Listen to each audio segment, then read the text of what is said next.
Bonjour chers amis, aujourd'hui, nous nous retrouvons pour une nouvelle vidéo avec Roger. Mais avant de commencer, si vous ne l'avez pas encore fait, pour ne pas louper les prochaines vidéos, je vous invite à vous abonner à la chaîne, et un petit pouce bleu, ça fait toujours plaisir.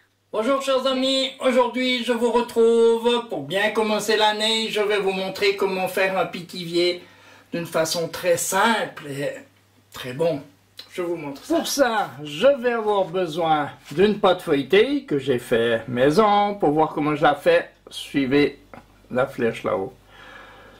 Bien sûr, de la pâte d'amande et d'une fève. Là j'ai pris un petit pois rouge, vous pouvez prendre un petit pois blanc, enfin un truc dans ce style-là, à votre goût. Hein. Pour commencer, je vais mettre un peu de farine sur mon plan de travail pour allonger ma pâte feuilletée. Je vais l'allonger pour faire 2 cercles de 20 cm environ. On se retrouve quand j'ai allongé ma pâte, je vais découper un cercle de 20 cm de diamètre. Bien sûr, à côté, il ne me reste pas tout à fait la bonne grandeur, mais pour le dessus, il vaut mieux que ma pâte soit un petit peu plus fine.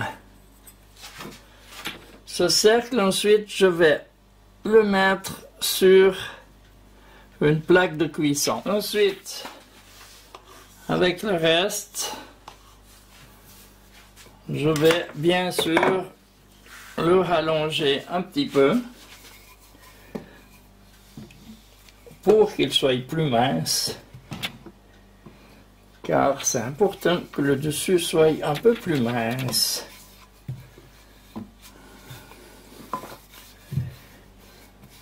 Vous pouvez faire ça aussi avec la pâte feuilletée que vous achetez, hein, si vous n'avez pas le temps d'en faire.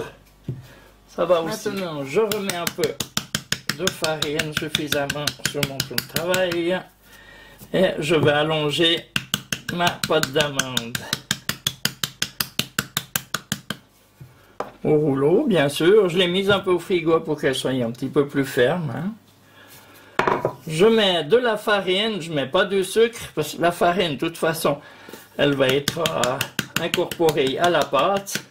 Et puis, je pense que la pâte d'amande est déjà bien suffisamment sucrée comme ça, sans encore en rajouter.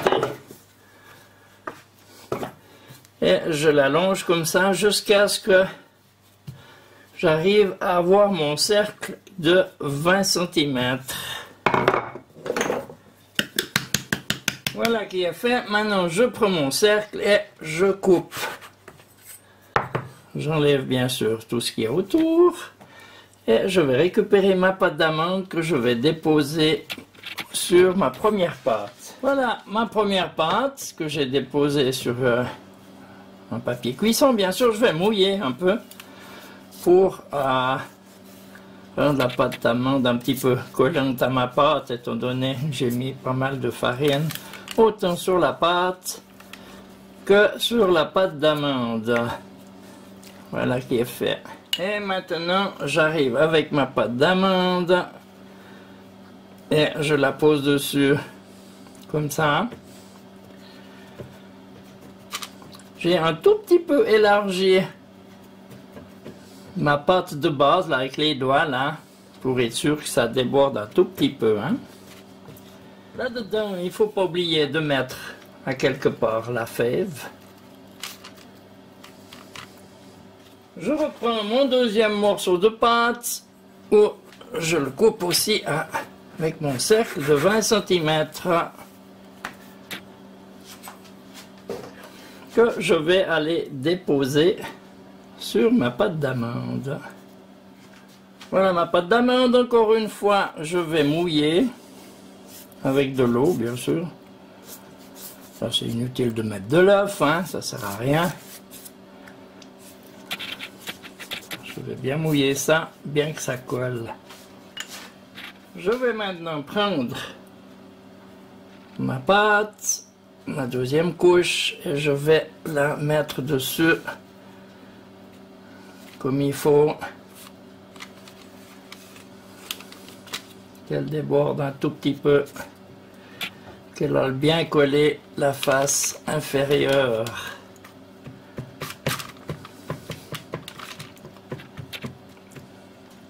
Voilà, qui est fait. Je vais prendre un cercle de 16 cm. Malheureusement, celui-là fait 1 cm de plus, alors je fais juste que de marquer comme ça et j'irai couper un peu plus loin. Et maintenant, bien sûr, je prends 1 cm de plus là. Je vais couper déjà en 4.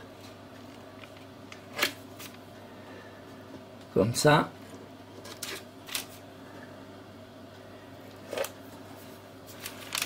Puis en 8.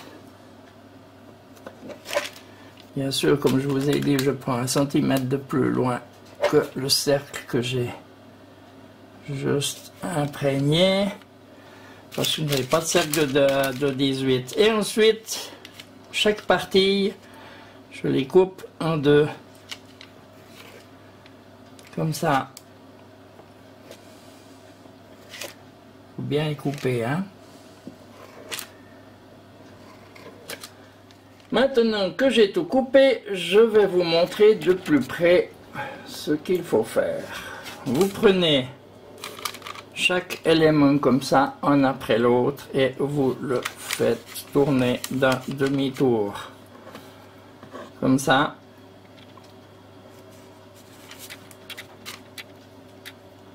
Un après l'autre. Vous faites ça tout le tour.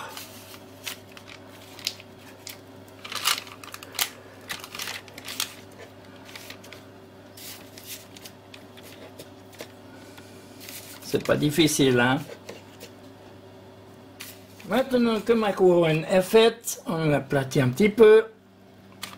Et bien sûr, on va dorer tout ça à l'œuf. L'œuf, je le répète, c'est un œuf, une pincée de sel pour dissoudre un peu le blanc et une pincée de sucre pour donner de la couleur. Ça, je le répéterai jamais assez. Alors, j'en mets partout.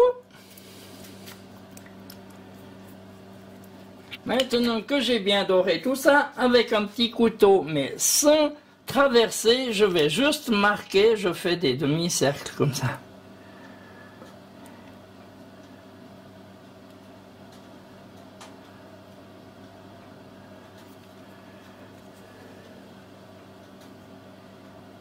Attention de ne pas traverser la pâte, hein.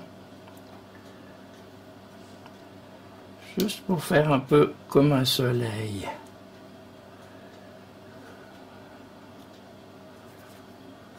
Voilà.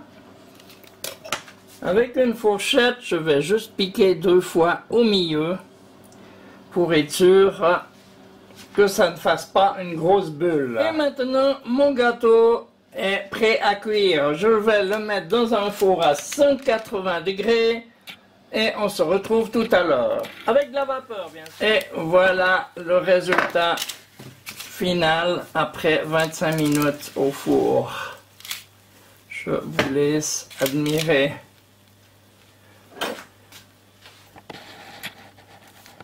Maintenant, je l'ai mis sur une grille et il ne me reste plus qu'à la laisser refroidir. Je vous invite à en faire autant. C'est pas difficile et je vous assure que c'est très très bon.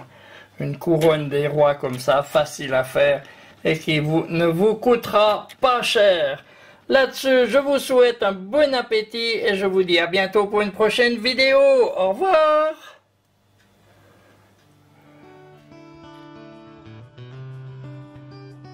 N'oubliez pas, un petit pouce bleu, abonnez-vous, partagez mes vidéos et merci de laisser un commentaire.